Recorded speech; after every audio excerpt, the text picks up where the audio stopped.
এই বিলকিস, বিলকিস, এই বিলকিস, কি হলো তোর? এই বিলকিস, তুই এভাবে কাঁদছিস কেন? কি হয়েছে তোর, বল না।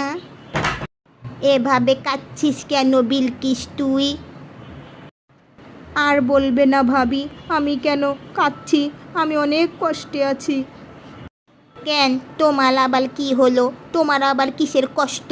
আমাকে খুলে বলো দেখি। না মানে মানে মানে হলো আমি একটি ছেলেকে পছন্দ করি। তাহলে কি হয়েছে? এতে কান্নার কি হলো? তুমি যদি ছেলেটাকে পছন্দ করো, আমাকে বলো, আমি তোমার বাবা মার সাথে কথা বলি, তোমার ভাইয়ের সাথে কথা বলি, তারপর তোমাদের বিয়ে ঠিক করি। না না, আসলে তা না, ব্যাপারটা হলো অন্যরকম। অন্যরকম মানে? কিছুই তো বুঝতে পারতেছি না। না না মানে ব্যাপারটা হলো, আমি যে ছেলেকে পছন্দ করি ও ছেলেটা আমাকে পছন্দ করে না, ও আমার বান্ধবীকে পছন্দ করে।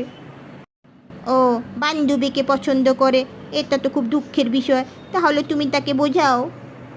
আরে তুমি পুরো পুরো ব্যাপারটা শুনোই না, ভালো করে কথাটা শুনোই না। আচ্ছা বলো, শুনছি আমি। মানে আমি যে ছেলেকে পছন্দ করি সেই ছেলেটা আমার বান্ধবীকে পছন্দ করে, কিন্তু আমার বান্ধবী ওর বন্ধুকে পছন্দ করে, এবং সে আবার আমাকে পছন্দ করে। ও বাবারে, এটা দেখি বড় সমস্যা ব্যাপার। এটা দেখি হিন্দি সিনেমা।